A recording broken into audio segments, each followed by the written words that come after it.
Okay, today we're going to do the inverse sine, cosine, and tangent functions. Before we start with that, I'm just going to remind you of properties of functions and their inverses. And then we're going to look at some functions from algebra and some things that you've done so that it can be a little bit familiar to you, and then we'll extend that to some trig functions. So first of all, the f inverse of x times the f of x is equal to x. And it also has a property where the f of the f inverse of x is equal to x when you solve.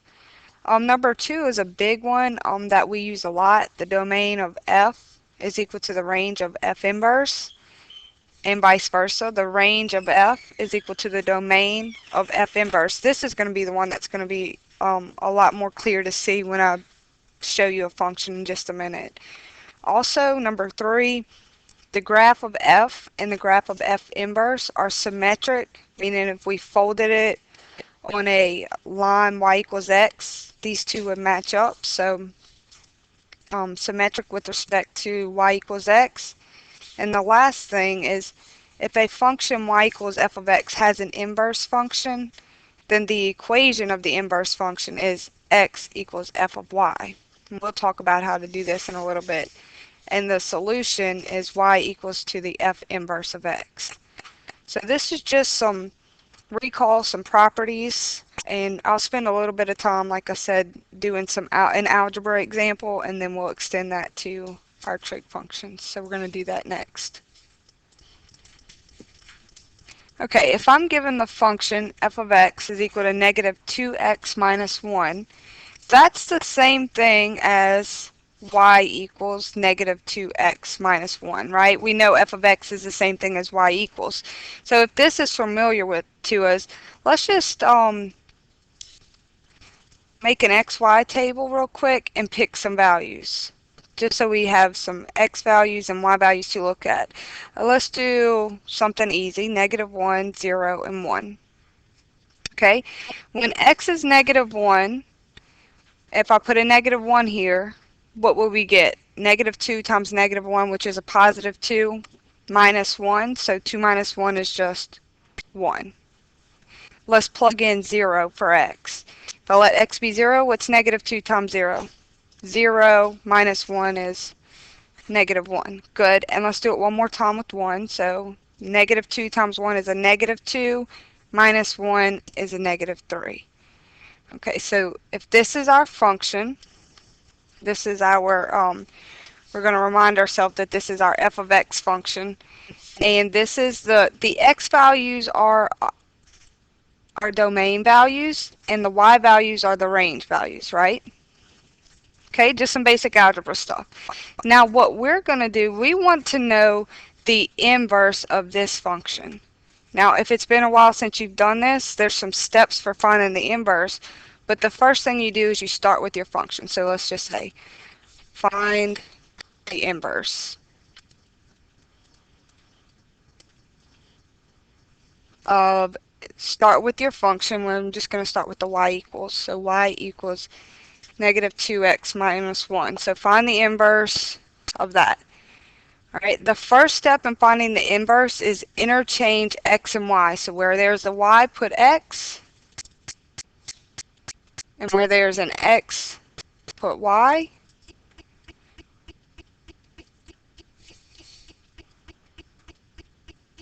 Note to the side what we're doing there in that step. And now we want to solve for y equals. So just algebraically, let's just add 1 to both sides. That would give us x plus 1 on the left is equal to negative 2y. How do we get y by ourselves? Divide everything by negative 2. Good.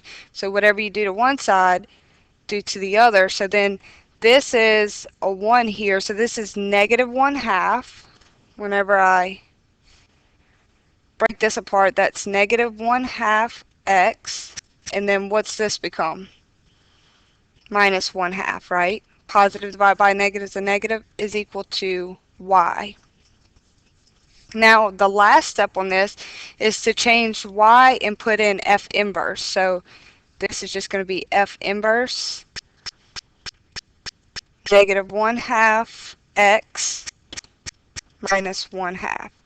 Or if I want to write it in the other order, I'll say F inverse is equal to, because just writing it left to right. Okay, so if this is my function, then my function's inverse is going to be this. Now, we're going to go ahead and make an XY table. Actually, I'm going to move it to the other side. Let me pause.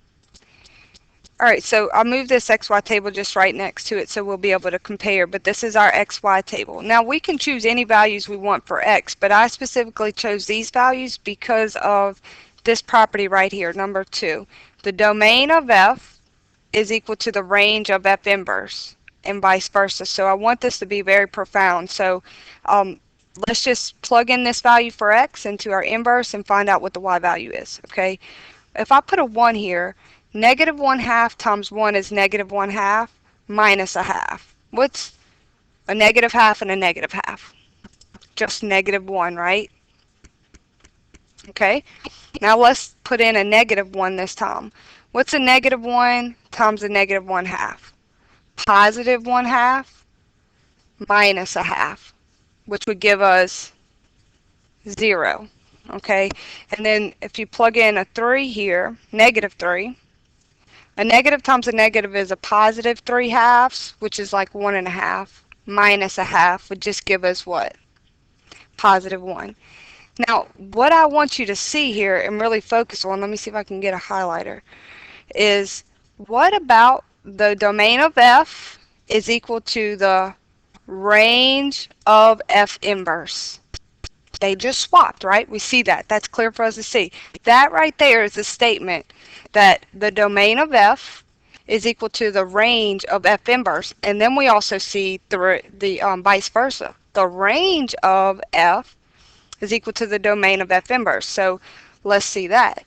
The range of F is equal to the domain of F inverse. Okay, so we can see that. Not only that, if I was given just this function and I knew ordered pairs, I could quickly find the inverse, a table of the inverse, right? I would just flop the ordered pairs around. Negative 1, 1 to over here to put 1, negative 1. 0, negative 1 in f of x, negative 1, 0 in f prime of x. Okay, so these two things are easy to see when we look at the table of that. The equations themselves might not be so predictable, but we'll keep this in mind. This is what we're going to be doing, this same similar process but with trig functions. It just doesn't seem so simple. So this is the idea, this is the concept that we're going to be working with today. Okay, so the first one we're going to start with is our inverse sine. By definition, y equals sine inverse of x means x equals the sine of y when we solve for the equation form of it, where x is a value from negative 1 to 1. Remember the range was negative 1 to 1 for the sine function, so for this one it's the flop, you know, and then this is going to be our domain.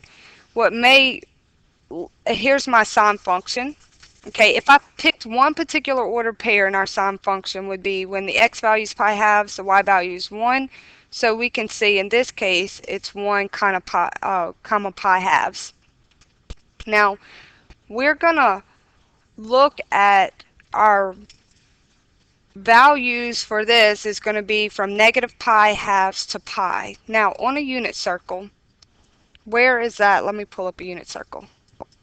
Okay, so we're going to be talking about the region that is highlighted. So from negative pi halves to pi halves, going to be the region, this region of our graph, right? Because 0 to pi halves is going to be there, and then negative pi halves would just be going in the negative direction pi halves.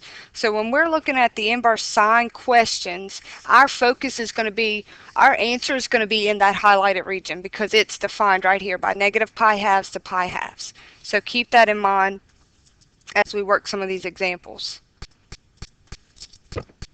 All right, so the example would be the sine inverse of the square root of 2 over 2 equals what? This is the first kind of problem you're going to have. Now, when I see sine inverse, the first thing that should pop up in my mind is this highlighted region. I know this is going to be the region that it's defined in.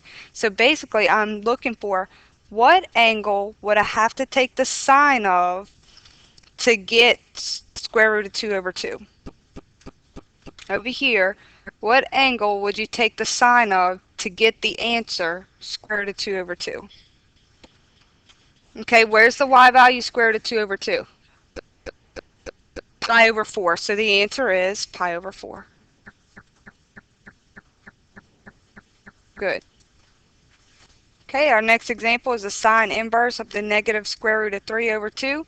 We could also ask ourselves the sine of what angle gives us the negative square root of 3 over 2? Sine of what? That's good. Negative square root of 3 over 2 looks like it's 5 pi over 3. It's 5 pi over 3, or as a negative angle, first of all, if I come down here, 5 pi over 3, if I went to that same location, you can see it's the same as positive pi over 3. So what would this one be? Negative pi over 3. Okay, now sometimes because this started with the negative angle, you want to answer it with that. So both of these are equivalent answers. Be sure you can do either or of that. Usually if we come in, because we've defined this to be from pi halves to negative pi halves, a lot of times if it falls down here, we'll work with just a negative angle. But these two are equivalent answers there. Okay, what angle gives me the value of 0? Do you take the sine of to get 0? And in this case, it's just going to be 0. Actually, let me put that in blue. 0. Okay, let's go ahead and do the cosine, and we'll work with that next.